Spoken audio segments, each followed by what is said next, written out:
Everyone, welcome back to Mind Spine Tutorials. Our today's topic is hairs. This topic comes under epidermal derivatives of the main topic derivatives of integument. We have already completed dermal derivatives and today we are going to start with the last topic of epidermal derivatives, that is hairs. So let's get started without a further ado. Presence of hair is characteristic of mammals. Body के ऊपर hair की presence एक character होता है mammals का. Memory glands जैसे कि होते हैं, हेयर जैसे होते हैं, ये सभी कैरेक्टर्स किन के होते हैं? मैमल्स के होते हैं. तो मैमल्स की बॉडी के ऊपर हेयर्स की प्रेजेंस देखने को मिलती है. In some mammals they cover the entire body whereas in humans they are present at some parts. अगर कुछ ऑर्गेनिज्म देखें आप मैमल्स के अंदर भी तो वो दो तरीके से पाए जा सकते हैं. ऐसे कुछ मैमल्स होते हैं जिनकी पूरी बॉडी के ऊपर हेयर की कवरिंग पाई जाती है और कुछ ऐसे ऑर्गेनिजम्स होते हैं जिनके कुछ स्पेसिफिक पार्ट्स ऐसे होते हैं जहाँ पर हेयर्स पाए जाएंगे. जैसे कि ह्यूमंस के अंदर भी कुछ स्पेसिफिक पार्ट्स होंगे. फॉर एग्जांपल हेड हो जाएगा, टो नेल्स के जो साइड होते हैं वहाँ पर हो सकता है, और जो जेनिटल रीजन्स हो सकते हैं वहाँ पर होगा. तो ये सारी चीज़ों की यहाँ पर आपको पूरी इन्फॉर्मेशन होना ज़रूरी है. नेक्स्ट पॉइंट देखते हैं यहाँ पर. इन वेल्स, वेल्स भी मैमल्स होती है, ये आप जानते हैं. अब वेल्स में क्या होता है? The hairs are scattered like the scales and feathers. Whales के अंदर जो हेयर है ऐसे स्कैटर्ड रहते हैं, ऐसे फैले हुए होते हैं, बिखरे हुए होते हैं जैसे कि स्केल्स और फेदर्स बर्ड्स के अंदर बिखरे हुए होते हैं. Hairs are also cornified epidermal structures of the skin. Hairs जो रहते हैं वो एक तरह के कॉर्निफाइड एपिडर्मल स्ट्रक्चर है स्किन के. The hairs covering of the body of mammals are collectively known as pelage. अब ये जो पूरी बॉडी पे हेयर की कवरिंग पाई जाती है मैमल्स के अंदर, उसको मिलाकर अगर हम एक टोटल मिलाकर एक वर्ड देना चाहेंगे तो उसको पेलेज कहा जाता है. So mind the word here which are periodical shed off by moulting and are replaced by new ones. और इसमें भी यही देखने को मिलता है पेलेज के अंदर कि टाइम टू टाइम पीरियोडिकली इनमें भी शेडिंग होती है और इनकी जगह न्यू हेयर अपनी जगह बना लेते हैं. तो ये सारी बात हो जाती है इंट्रोडक्शन की हेयर के बारे में. अब बात आ जाती है डेवलपमेंट ऑफ हेयर के बारे में. The development of hair is similar to that of feathers. जिस तरह से फेदर्स बर्ड्स के अंदर ग्रो करते हैं उसी तरह से हेयर जो मैमल्स होते हैं, ह्यूमंस होते हैं, उनमें भी ग्रो करते हैं. The cells of Malpighian layer of epidermis divide to form a invagination which grows downward to form a hair germ. अब यहाँ पर होता क्या है? जो मालफिगी लेयर होती है, मालफिजियन लेयर जो होती है उस एपिडर्मिस की, अगर उसमें भी आप स्पेसिफिक बात करेंगे तो वो डिवाइड करती है जिसमें वो एक इन्वेजिनेशन बनाने लगती है. ऐसे एक इन्वेजिनेशन अंदर की तरफ एक स्ट्रक्चर धंसने लगता है जो नीचे की तरफ डाउनवर्ड की तरफ ग्रो करता है और वहां पर वो एक नया चीज बनाता है जिसको हेयर जर्म कहा जाता है. The dermis below this hair germ gets activate to form. अब ये जो हेयर जर्म यहाँ पर बना है उसके नीचे एक डर्मिस होती है जो कि एक्टिवेट हो जाती है और क्या बना लेती है? मीजनकाइमल सेल्स बना लेती है. और अब ये मीजनकाइमल सेल्स क्या करते हैं? They start accumulating below the hair germ. अब वो हेयर जर्म जो वहां पर बना था उसके नीचे एक्यूमुलेट होने लगते हैं, इकट्ठे होने लगते हैं, and converts the base of hair germ into inverted cup shaped structure. और फिर फाइनली करते क्या है? वो जो हेयर जर्म वहां पर था उसको कप शेप के स्ट्रक्चर में चेंज कर देते हैं जिससे कि हेयर पेपिला बनता है. और उस हेयर पेपिला के अंदर आप बात करेंगे तो उसके अंदर बहुत सारी ब्लड वेसल्स होती है और नर्व्स होती है. तो अब इसका मतलब क्या हो रहा है? वो हेयर को नर्व्स, मतलब कहना चाहिए ब्लड नर्व्स है जो सप्लाई होना चाहिए, वो सभी प्रोवाइड होने की यहाँ पे प्रोसेस चल रही है. All the necessary nourishing material required for formation of hair are brought by these blood vessels into the hair papilla. वही पॉइंट जो अभी हमने पढ़ा कि जितनी भी नरिशमेंट वाली चीज़ें हेयर के लिए ज़रूरी होती है उसको लाने का काम यहाँ पर कौन कर रहा है? ब्लड वेसल्स कर रही है. और वो आ कैसे रहे? हेयर पेपिला के थ्रू वहाँ से आ रहे हैं. Above the hair papilla Malpighian cells divide to form hair shell. अब यहाँ पर एक और चीज़ हो रही है कि जो हेयर पेपिला है उसके ऊपर मालफिजियन सेल्स और अगेन डिवाइड करने लगते हैं और हेयर शेल बना लेते हैं. उसके बाद क्या होता है? द सेल्स ऑफ शेल भी बोल सकते हैं, बिकम केरेटिनाइज. बाद में वो केरेटिनाइज हो जाते हैं, हार्डन हो जाते हैं, एंड सून डाई, और बाद में खत्म भी हो जाते हैं. तो पहले वो सेल्स शुरू में उनमें लाइफ रहती, केरेटिनाइज होने लगते हैं, पहले कड़क होंगे और उसके बाद कड़क हो जाएंगे, हार्ड हो जाएंगे पूरी तरह से और उनकी डेथ हो जाएगी. Now the hair shaft emerges out of the skin and forms the hair which is made up of dead keratinized epidermal cells और keratin protein. अब होता क्या? यहाँ पर शाफ्ट होना चाहिए था, माइंड दी वर्ड. अब यहाँ पर ये हो रहा है कि जो हेयर शाफ्ट है यहाँ से इमर्ज करता है, बाहर आता है स्किन में से और वो हेयर बना लेता है जो कि किससे बना होता है? केरेटिनाइज्ड, वो भी डेड केरेटिनाइज्ड एपिडर्मल सेल्स या फिर केरेटिन प्रोटीन का बना होता है. Later on the cells of Malpighian layer form a hair follicle around the hair.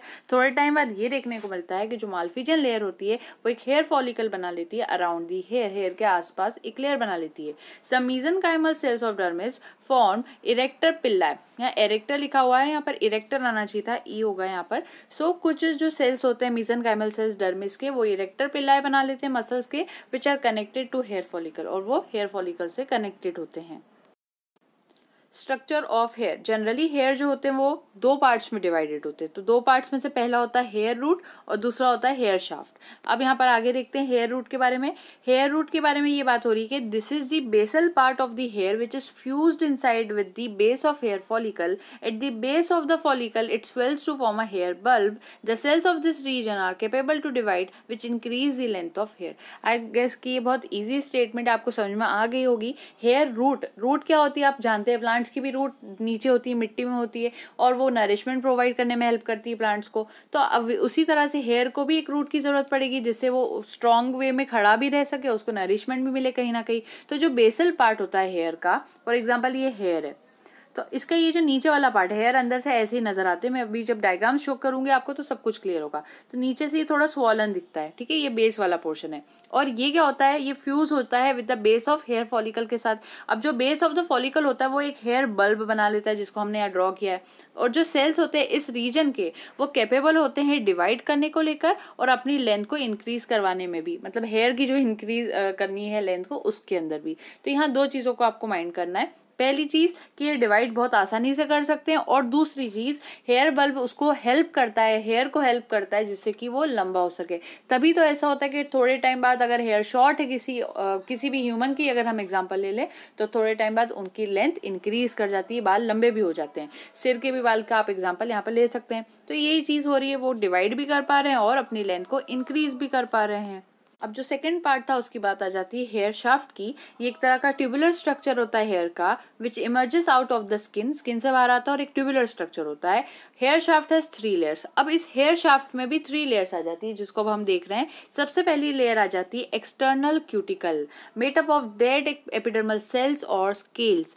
जो एक्सटर्नल क्यूटिकल होती है हेयर शाफ्ट की, वो कैसे बनी होती है, डेड एपिडर्मल सेल्स की बनी होती है या फिर स्केल्स की बनी होती है। फिर बीच की लेयर होती है middle cortex. In this region shrinked epidermal cells and pigment cells are present. अब बीच की जो मिडल कॉर्टेक्स वाला रीजन है, यहाँ क्या हो रहा है, यहाँ पर थोड़े से सिकुड़े हुए, श्रिंक किए हुए एपिडर्मल सेल्स पाए जाते हैं और पिगमेंट सेल्स भी पाए जाते हैं, जो कि हेयर को कलर प्रोवाइड करते हैं। किसी के हेयर ब्लॉन्ड हेयर्स होते हैं, किसी के डार्क हेयर्स होते हैं, किसी के ब्लैक, किसी के ब्राउन, अलग अलग कलर के हेयर होते हैं। वो क्यों हो रहे हैं, पिगमेंट की वजह से हो रहे हैं। दूसरी बात आती है यहाँ पर, थर्ड पॉइंट आता है inner medulla.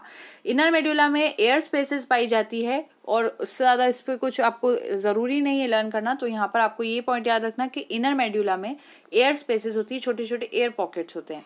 The portion of hair shaft which is situated inside hair follicle, between it and wall of hair follicle, some extra layers are found. अब क्या होता है, जो पोर्शन होता है हेयर शाफ्ट का, उसको अगर आप देखेंगे तो वो हेयर फॉलिकल के अंदर कहीं ना कहीं सिचुएटेड होता है, और इसके बीच में और जो वॉल ऑफ हेयर फॉलिकल होता है, इनके बीच में कुछ एक्स्ट्रा लेयर्स भी पाई जाती है। तो हेयर फॉलिकल और हेयर शाफ्ट के बीच में कुछ एक्स्ट्रा लेयर्स पाई जाती है, जिसमें से जो इनर मोस्ट लेयर होती है, सबसे अंदर वाली जो लेयर होती है of the cuticle of hair shaft, gets attached with cuticle of hair follicle. तो जो इनर मोस्ट लेयर है, जिसको कह सकते हो आप, जो क्यूटिकल है हेयर शाफ्ट का, वो क्या करता है, वो अटैच हो जाता है किसके साथ, क्यूटिकल ऑफ हेयर फॉलिकल के साथ। तो दोनों की क्यूटिकल जुड़ गई आपस में, हेयर फॉलिकल की क्यूटिकल और हेयर शाफ्ट की जो क्यूटिकल है वो दोनों आपस में जुड़ जाती है।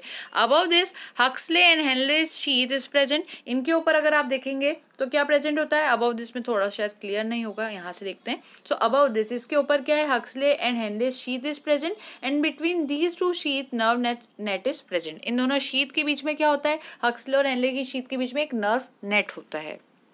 The wall of hair germinatum. अब यहाँ पर ये हो रहा है कि वो जो वॉल है हेयर फॉलिकल की, जो कि हेनलेस शीथ के बाहर प्रेजेंट है, वो किससे बनी होती है, स्ट्रेटम जर्मिनेटम से बनी होती है। वहीं जो माल्फिजियन सेल्स होते हैं which is covered with dermal layer, और हम कह सकते हैं जो माल्फिजियन सेल्स होते हैं वो डर्मल लेयर से कवर्ड होते हैं। अब बात आ जाती है फंक्शंस ऑफ हेयर्स की। मेन फंक्शन जो होता है मैमेलियन हेयर का, वो होता है इंसुलेशन ऑफ बॉडी, यानी कि बॉडी में हीट ट्रैप करने का काम जो होता है वो कौन करता है, हेयर करते हैं, जिससे कि उनको ठंड ना लगे उनकी बॉडी में हीट स्टोर्ड हो, तो ये वाली चीज़ें हो जाती है। और साथ में ये सेंसरी ऑर्गन की तरह भी एक्ट करते हैं, लाइक विब्रियसी, जैसे विब्रियसी होते हैं उसी तरह से ये भी सेंसरी ऑर्गन की तरह एक्ट करते हैं। The several modification of hairs are bristles, quills और spines, scales and horns etcetera which have different commercial uses. कभी कभी यही हेयर जो आप पढ़ रहे हैं वो मॉडिफाई होकर अलग अलग चीज़ें बना लेते हैं, जैसे ब्रिसल्स बना लेंगे, क्विल्स बना लेंगे, स्पाइन्स बना लेंगे, स्केल्स, हॉर्न एटसेट्रा। तो ये हेयर के ही मॉडिफिकेशन है, तो वो एक तरह के उनके फंक्शन में ही आ जाता है। तो ये वाली बात आ जाती है, और उसके कमर्शियल यूजेस भी बहुत सारे हैं, ये भी पता होना चाहिए।